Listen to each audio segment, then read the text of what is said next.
Y de lo que vamos a conversar hoy es de una herramienta muy importante, muy poderosa, que se conoce, que se llama Six Sigma o Six Sigma también, ¿no? Si es que lo queremos ver en su denominación en inglés.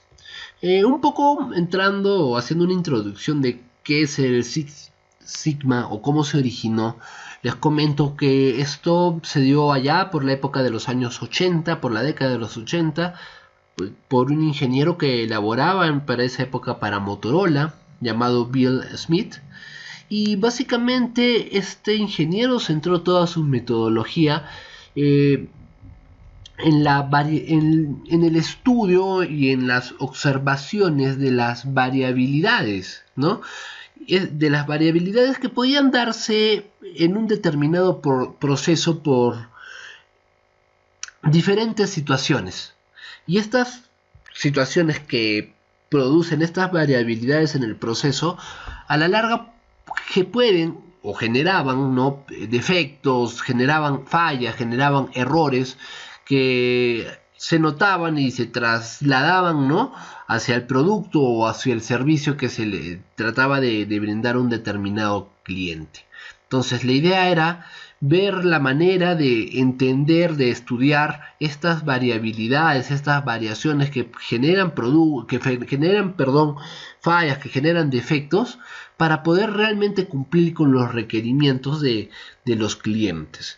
Entonces, a ver, de repente si es que te lo expongo de esa manera, puede que quede un poco confuso, ¿no? Vamos a llevarle un ejemplo mucho más práctico, ¿ya? Imaginemos que nosotros tenemos una empresa, ¿no?, que produce, vamos a decirle que tornillos, unos tornillos de 2 centímetros, ¿ya? O sea, la medida que debe tener nuestros tornillos debe ser de 2 centímetros. Y a nuestro cliente tenemos que proveerle tornillos de 2 centímetros. Estos tornillos pueden tener, digamos que, una variación aceptada, ¿ya? Es decir, que un tornillo podría ser un poquito más grande, por ejemplo 2 centímetros punto uno, o un poquito más chiquito, ¿no? Por ejemplo, 1 centímetro punto 9, ¿no? Hasta ahí es aceptable, esos serían sus límites superiores, sus límites inferiores, ¿no? Pero en sí la medida óptima que pretendemos con nuestra empresa es darle a nuestros clientes tornillos de 2 centímetros.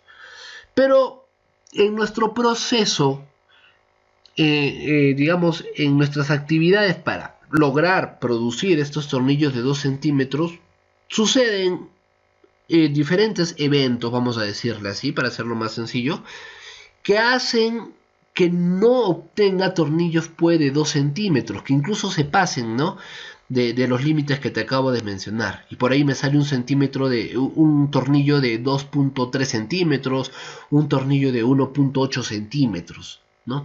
Entonces te das cuenta, algo está causando estas variaciones que a la larga me están dando tornillos que no están dentro de las medidas aceptadas por mis clientes. Entonces eso ya está generando fallos, ya está generando errores, ya está generando defectos. Entonces si yo le doy, por ejemplo, tornillos a mis clientes de 2.3 centímetros, estos tornillos ya se van a notar y mi cliente se va a dar cuenta, porque al momento que los ajuste siempre va a quedar un poco, digámosle, que más resaltado o más elevado. ¿Por qué? Porque no es la medida aceptada, ni siquiera dentro de los límites, sino fuera de los límites. Entonces, ¿a qué va esta metodología del Six Sigma? A estudiar, ¿no?, a comprender qué causa estas variaciones y cómo estas variaciones pueden generar fallas, pueden generar defectos. La idea es eliminar las causas de dichas variaciones para no tener estas fallas. ¿Está claro lo que les acabo de comentar, lo que les estoy contando? ¿Está completamente claro? A ver, por favor, confírmenme. Los leo. ¿Si está claro lo que les estoy comentando?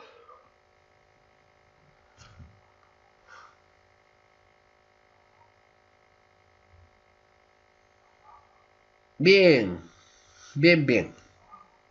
Ahora, ¿por qué Sigma? ¿no? La pregunta vamos, es una parte, es importante entender, para entenderlo mejor. Sigma, porque vamos a decir, esta letra del alfabeto griego que miras acá, que se parece mucho a un 6, es pues la letra sigma, y en estadística se utiliza la letra sigma para representar a la desviación estándar, para representar o también conocida como la desviación típica, ¿no? ¿Y qué es lo que nos muestra la desviación estándar? Precisamente la desviación estándar lo que nos muestra es la variabilidad o la dispersión que existe en un conjunto de datos. Entonces por eso es que se utiliza el nombre de sigma, Six Sigma, ¿ya? ¿Por qué? Porque el sigma representa la desviación estándar o la desviación típica. ¿Y qué es la desviación estándar? La desviación típica es una medida estadística que ustedes ya conocen muy bien, pero que lo que representa es la variabilidad, ¿ya? Ahora, otro dato importante, hasta ahí, ¿está claro? ¿Está claro lo que te acabo de explicar? A ver, por favor, confírmame.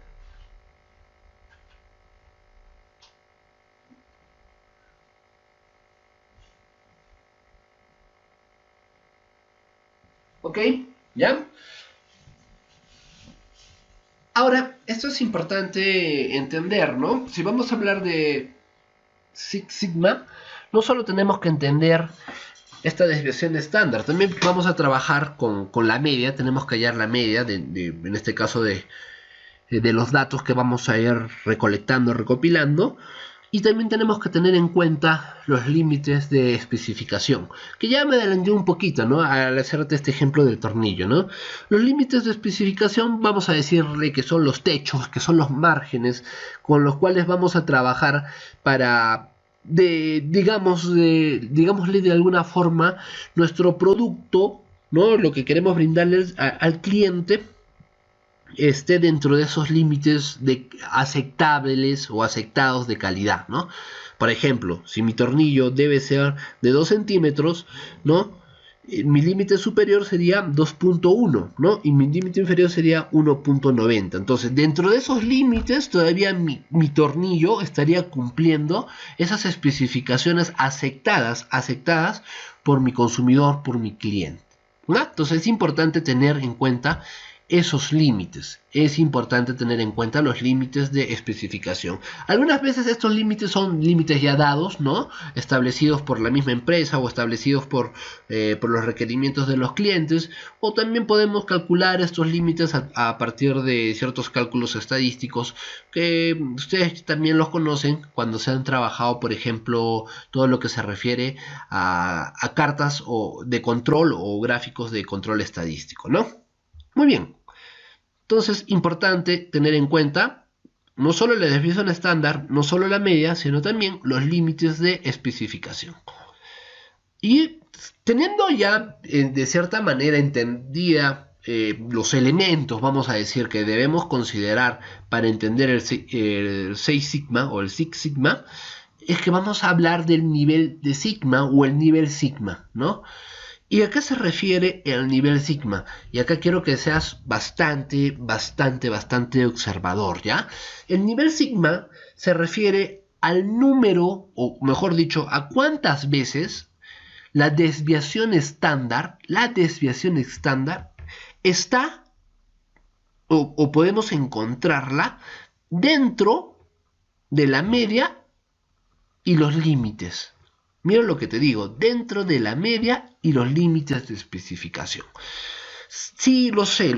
A veces hablar con estos términos estadísticos puede que cause cierto tipo de mareos, ¿ya? Pero, mira, esta grafiquita de acá es bastante sencilla de entender. Mira, lo voy a explicar así. Acá vamos a evidenciar el nivel sigma de dos empresas, digamos que se dedican a hacer estos tornillos, ¿ya? Fíjate, en la primera gráfica tenemos un nivel sigma de 3. ¿Qué significa este nivel sigma de 3? Que entre el punto óptimo y el límite, vamos a decir en este caso el límite superior, encontramos que caben 3 desviaciones estándar. ¿Ya? Fíjate. Imaginemos en el ejemplo del tornillo, ¿ya? Pero utilicemos los numeritos que están acá, ¿ya? Y digamos que mi tornillo debe ser de 15 milímetros, pero su límite superior es de 16 milímetros. Entre su óptimo de 15 milímetros y su límite superior de 16 milímetros, caben 3 desviaciones estándar. ¿Ya? Caben 3 desviaciones estándar. Por eso estamos diciendo que su nivel de sigma es de 3. Es de 3. Ahora, déjalo ahí, tienes información en tu cabecita, ¿ya? Y quiero que te fijes en la otra gráfica. Igual, pero esta es otra empresa, ¿ya?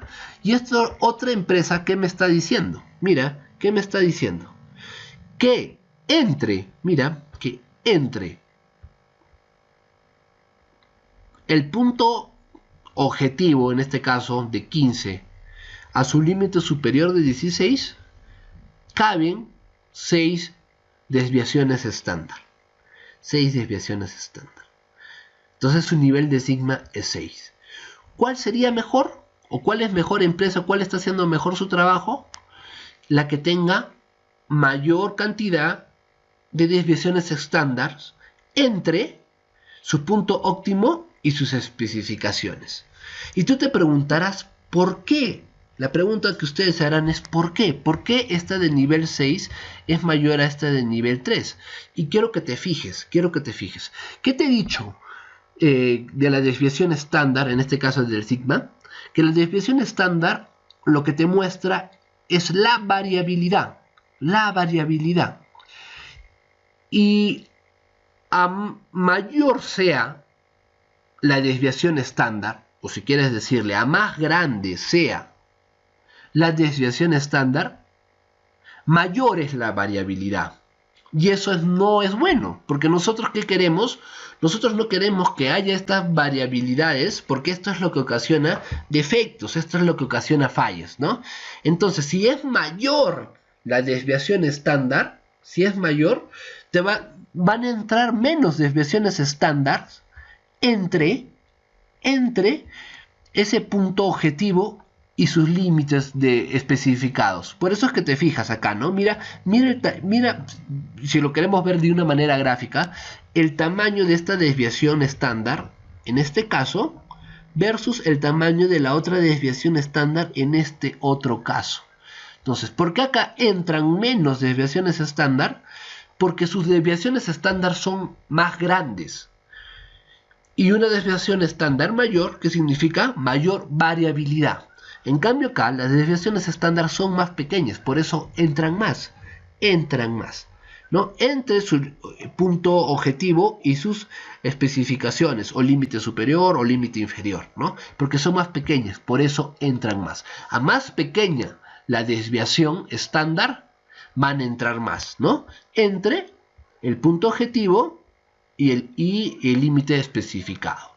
Entonces, conclusión, y acá no quiero que nos confundamos, ¿ya? Una cosa es el tamaño, ¿ya? De la desviación estándar. El tamaño de nuestra desviación estándar debe ser lo más chiquito posible, porque eso que está indicando menos variabilidad. No hay que confundir ese tamaño con lo que te acabo de explicar ahorita, el nivel de sigma. El nivel de sigma es cuántas desviaciones estándar entran entre ese punto óptimo, punto medio y tus especificaciones. Entonces las empresas que alcanzan un nivel óptimo, un nivel superpower, si quieres decirle, dentro de lo que es la metodología del Six Sigma, son aquellas que llegan a un nivel de Sigma 6. Por eso es que esta metodología se llama Six Sigma, ¿ya? Por lo general, y según estudios que se han estado realizando, ¿no? Que se siguen realizando, las empresas convencionales por lo general están en un nivel de 3 a 4 en Sigma. Lo que se busca hacer para mejorar la calidad es llegar realmente a un nivel de 6 Sigma. ¿Sí? ¿Está claro? ¿Está claro lo que acabo de explicarte? ¿Por qué se llama 6 Sigma?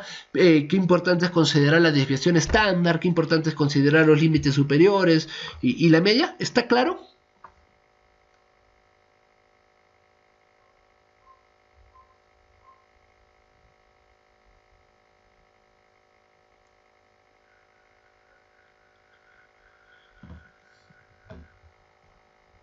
Muy bien. Ok. Next, entonces, ¿no? Ah, ya, mira, y esta es una tablita que te explica el nivel de sigma. Y acá tenemos un datito muy importante que también te voy a enseñar cómo hallarlo ya, que es el DPMO. ¿Qué es el DPMO? Y esto está muy enfocado dentro de lo que es el sigma, ¿ya? El DPMO lo que significa son defectos por millón de oportunidades, ¿ya? O sea, si una empresa que está, por ejemplo, mira, en un nivel 3, que es lo que hemos estado revisando, ¿no? En un nivel 3, ¿ya? Tiene nivel 3 de sigma, tiene un rendimiento del 93%, lo cual no está mal, ¿no? Porque solo tiene 7% de defectos. Lo que significa que de 1.000.000 de productos, vamos a decir, que produce, ¿no?, esta empresa, 66.800 son productos defectuosos. De 1.000.000, 66.800 y pico son productos defectuosos. Ahora mira, si esta empresa llega a un nivel de 6 sigma, ¿no?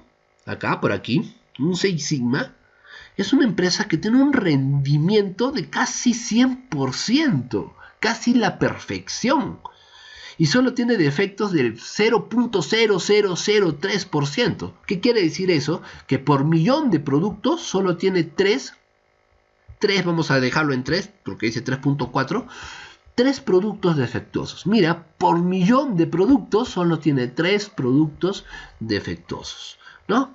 Entonces, por eso es que esta es una herramienta que está enfocada en la calidad, porque lo que buscamos es reducir esa variabilidad que ocasiona defectos. Y recuerda, ¿no? Enfocamos mucho el tema de la calidad a 0 defectos, ¿no?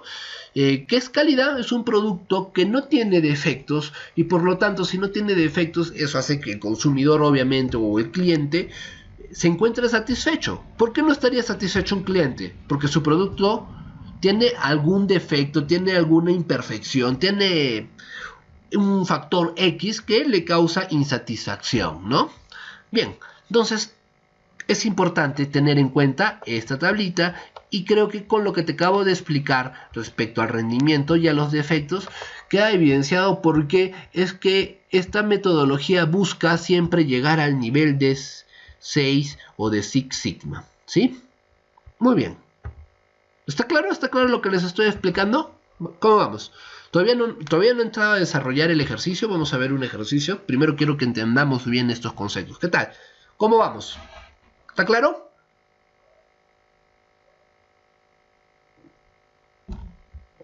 Oh.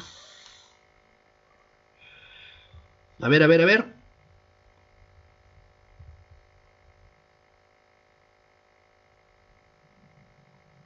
Bien.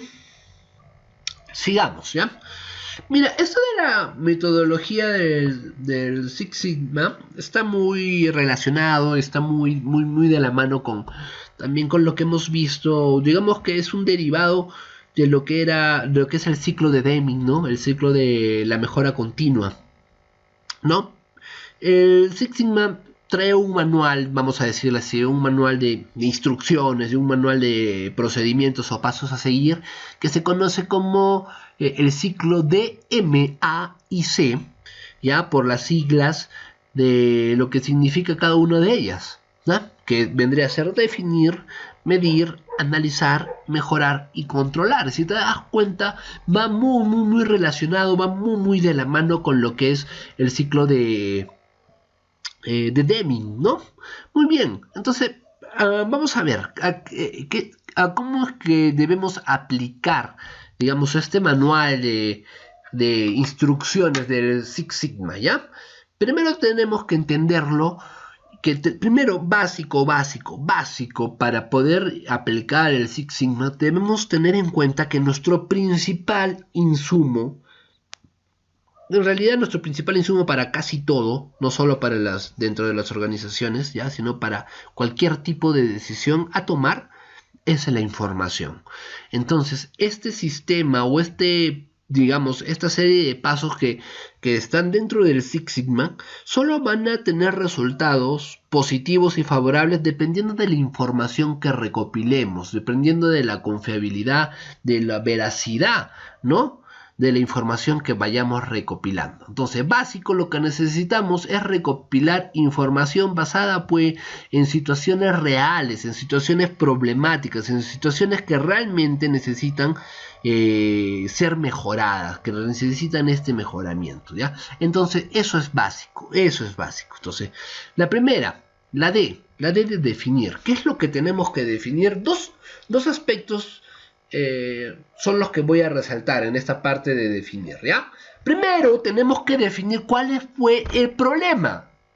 ¿Cuál es el problema que queremos solucionar? ¿Cuál es el problema que nos está causando esta serie de fallos, esta serie de defectos? Eso es lo primero que tenemos que definir.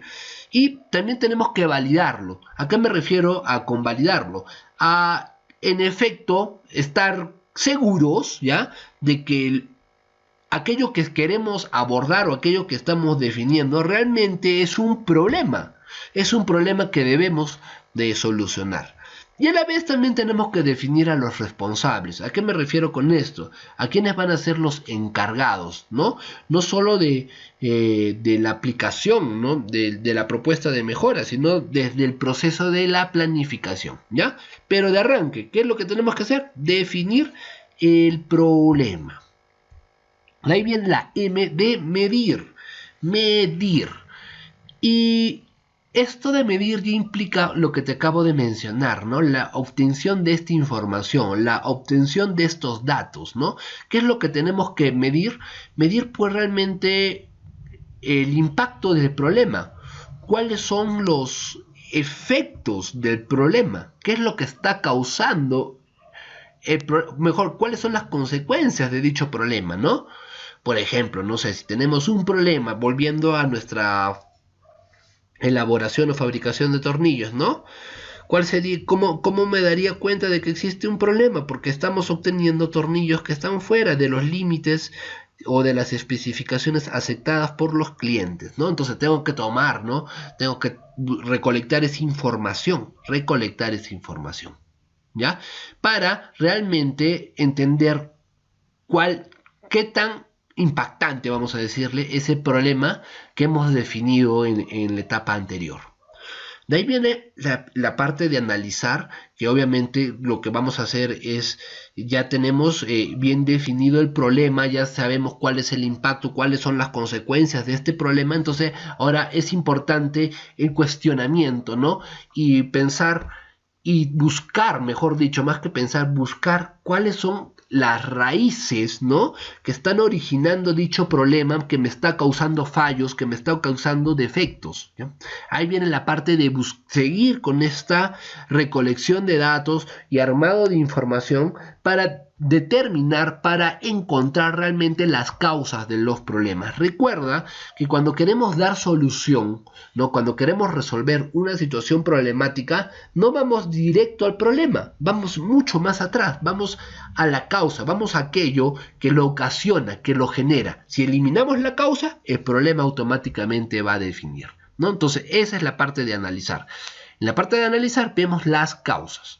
Y una vez que ya entendemos, que ya tenemos definido el problema, una vez que ya vemos las consecuencias que genera este problema, una vez detectadas las causas de dicho problema, es que pensamos cuál es la mejor alternativa de solución. Es decir, cuál sería la solución para eliminar esas causas que están generando este problema, que a su vez tiene consecuencias en desperfectos, en fallos, en errores, etc. ¿Ya? Y por último, vendría ya lo que significa controlar, ¿no? Controlar. Y perdón. Me voy a hidratar un ratito. Me quedo un poquito sin voz.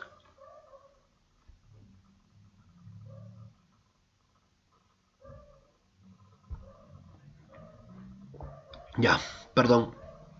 Se me fue.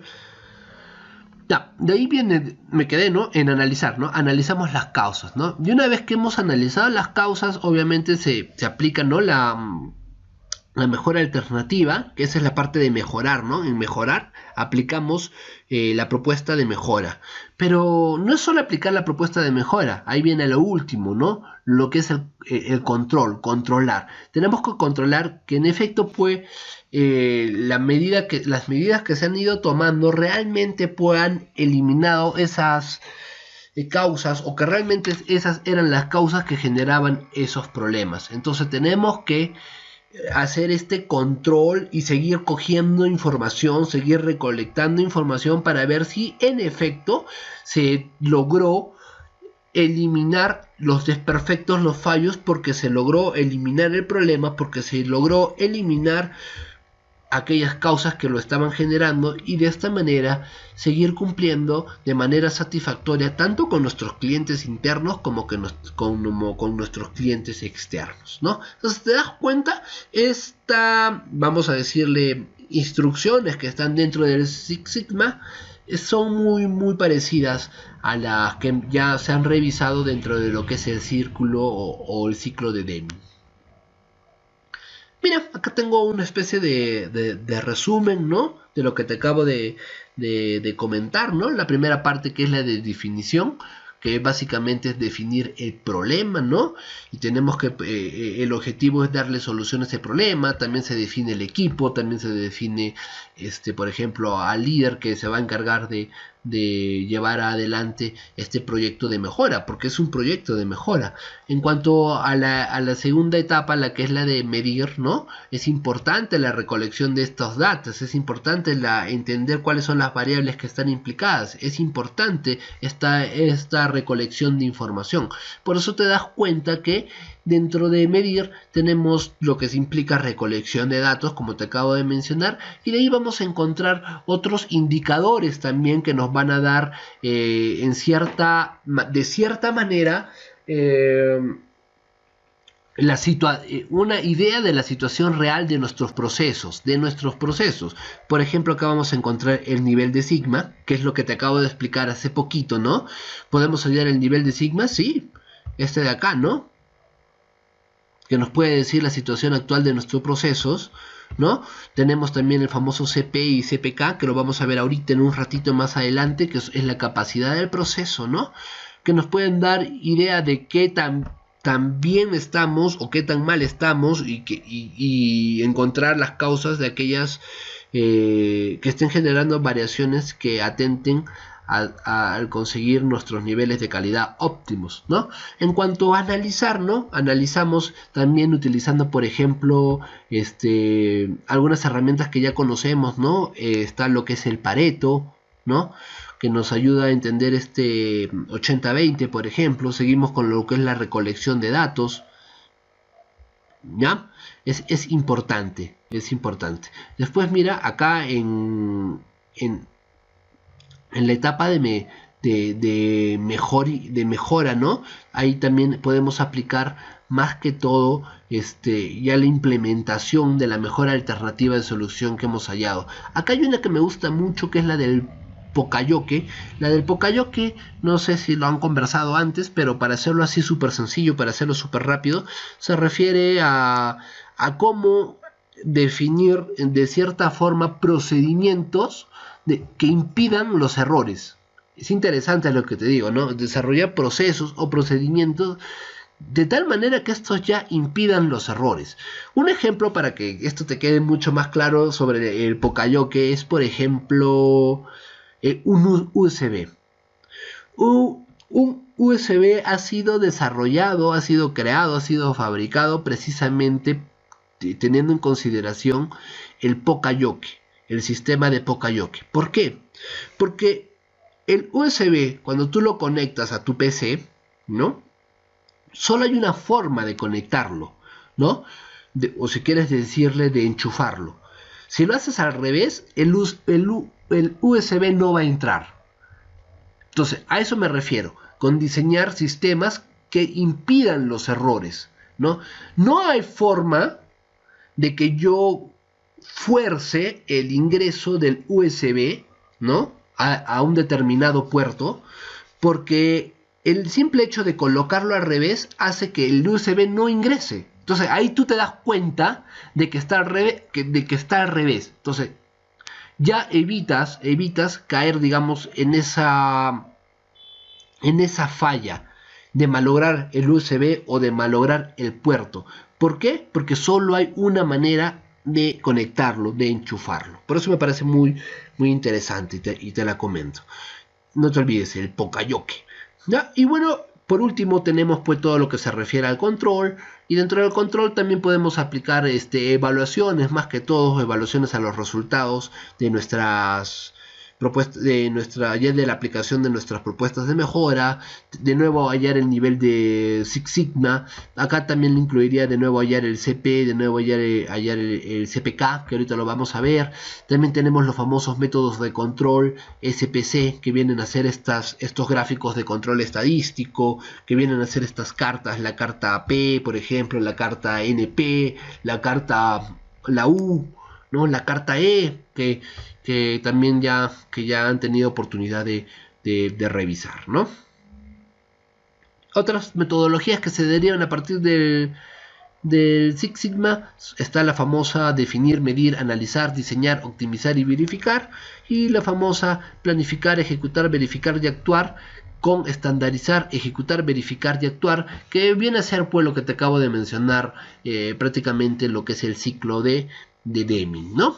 Entonces, qué interesante es, digamos, seguir este manual. Acá te dejo esto dentro del material para que veas, más que todo, algunas herramientas que podemos utilizar. No tienes que utilizar todas, tienes que utilizar las que conozcas más, las que creas que son más convenientes, ¿no? Para que puedas hacer, digamos, este trabajo más que todo de planificación, ¿no? de tu mejora continua utilizando el Six Sigma, ¿no? Mira, acá tienes varias, ¿no? Por ejemplo, en la etapa de definición, para definir el problema puedes utilizar lo que es la voz del cliente. ¿Y cómo utilizas la voz del cliente? Por ejemplo, cuando has aplicado todo lo que es buzón de sugerencias, ¿no? O reclamos, ¿no? Y tú observas qué es lo que más están reclamando, y ahí tienes idea de cuál es el problema, de cuál es la falla, en qué se está fallando, ¿no? Eso es importante. Esto del CTQ también es interesante, porque esos son los criterios de calidad, ¿no? O sea, si se está cumpliendo o si no se está cumpliendo con los criterios de calidad. Entonces, si no se está cumpliendo con los criterios de calidad, ¿qué significa eso? Que obviamente algo está generando fallas, algo está generando problemas, ¿no? Después tenemos los flujogramas, que es importante siempre entender el flujograma del proceso, porque debemos identificar y tener en cuenta si realmente todo nuestro proceso, todas las actividades que están dentro de nuestro proceso son generadoras de valor. Esto del CIPOC, y te estoy mencionando algunas porque es importante de que las sepas, porque estoy seguro que si las conoces, solo que de repente con estos nombres no mucho, ¿no? Los CIPOC es básicamente tener en cuenta tus entradas, ¿no? De ahí vienen tus procesos, entradas, procesos y tus salidas, ¿no? Tus entradas, ¿no? Básicamente de todo aquello que vas a transformar, el proceso, que ya es la transformación, y las salidas, que son los entregables que quieres colocar más que todo a disposición de tus clientes. Después tenemos los KPI, ¿no? Que son los indicadores de gestión, que tenemos diferentes indicadores de gestión dependiendo en qué área nos encontremos, ¿no? Y también tenemos los famosos diagramas de causas y efectos. Y como te había mencionado también, otra importantísima sería hallar nuestro DPMO. ¿Qué te dice que era el DPMO? De efectos por millón de oportunidades. Entonces mira, acá tienes una lista o una serie de herramientas que solo están, en este caso, dedicadas a la definición y alcance del problema. En cuanto a lo que vendría a ser medición, también las que me parecen más interesantes son, por ejemplo, para medición, todo lo que tenga que ver con gráficos de control, ¿no? Control estadístico, Pareto también, el CP y el CPK, que es la capacidad del proceso, el nivel de Sigma también es importantísimo. Eso también es muy importante a tener en consideración. En cuanto a lo que es analizar, que ahí es más que todo buscar las causas del problema. La más utilizada es la espina de pescado, o conocido también como el diagrama de Ichikawa, que lo tenemos por acá, o los 5 porqués, ¿no? Preguntarte por qué sucede tal cosa, y por qué, y por qué, y por qué, y así como que vas retrocediendo hasta llegar a la causa real del problema. En cuanto a la aplicación de la mejora, como te dije, el Poka-yoke que te acabo de explicar hace poquito. De ahí tenemos también aplicar, por ejemplo, todo lo que tenga que ver con orden y limpieza, que está relacionado con las 5 S, ¿no? Todo lo que está implicado con la aplicación y definición de KPIs para también aplicarlos en nuestros diferentes procesos o procedimientos que hemos visto que queremos mejorar. Y por último, el control, que está más que todo enfocado en lo que son pues las evaluaciones, ¿no?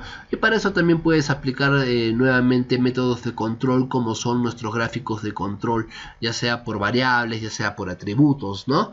O evaluaciones de respecto a los resultados. Entonces, mira todo lo que implica el Six Sigma, mira todas las herramientas que podemos tener en consideración. Muy bien, ¿cómo vamos? Hasta ahí. ¿Está todo claro respecto a lo que les estoy explicando? De paso que me hidrato, ya me estoy quedando sin voz. ¿Cómo vamos? ¿Está todo bien?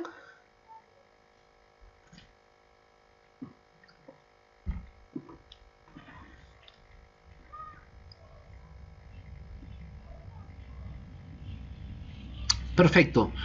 Muy bien. Muy bien. Ahora vamos a hablar dentro de Six Sigma lo que se conoce como la capacidad del proceso. Y dentro de la capacidad del proceso vamos a encontrar unos indicadores muy interesantes que nos va a decir qué tan capaz es nuestro proceso para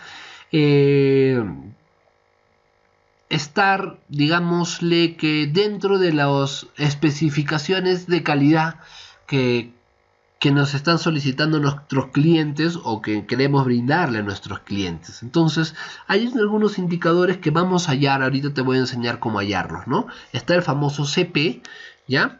El CP, que te indica cuántas veces nuestra desviación estándar está dentro de nuestras especificaciones, ¿no? Eso es muy interesante, ¿no? Después tenemos el CPK, que sería cuántas veces nuestra desviación estándar está dentro de nuestras especificaciones, pero considerando más que todo los límites superiores e inferiores. Y después tenemos la famosa K, que nos indica qué tan centrado está nuestro proceso a nuestro punto óptimo. Si tenemos una K negativa, no significa que sea mala, sino que estaría más inclinada hacia nuestro límite inferior. Si tenemos una K positiva, lo que nos indica es que está más inclinada a nuestro límite superior, ¿ya? Lo que sí te recomienda es que nuestra K, para que sea aceptable, no debe ser mayor a 20%. Ahorita vamos a hallar tanto el CP, el CPK, el K, y por ahí también se me ocurre agregarle uno más, que es el índice de Taguchi, que es el CPM. Lo vamos a hallar en un momento. Pero esta tablita también es muy importante, ¿no? Porque cuando hallemos el CP, quiero que mires esto. Un CP igual o mayor a 2 te indica que estás dentro de un rango de 6 sigma, es decir, de clase mundial, eres lo máximo, ¿no? Un CP que es igual, ya igual o mayor, o mejor dicho, un CP que está entre 1.33 y 2 es un adecuado. Un CP que está entre 1 y 1.33 ya requiere un mayor control. Tenemos que ver qué es lo que está sucediendo, por qué hay esta variabilidad, ¿no? ¿Qué está pasando?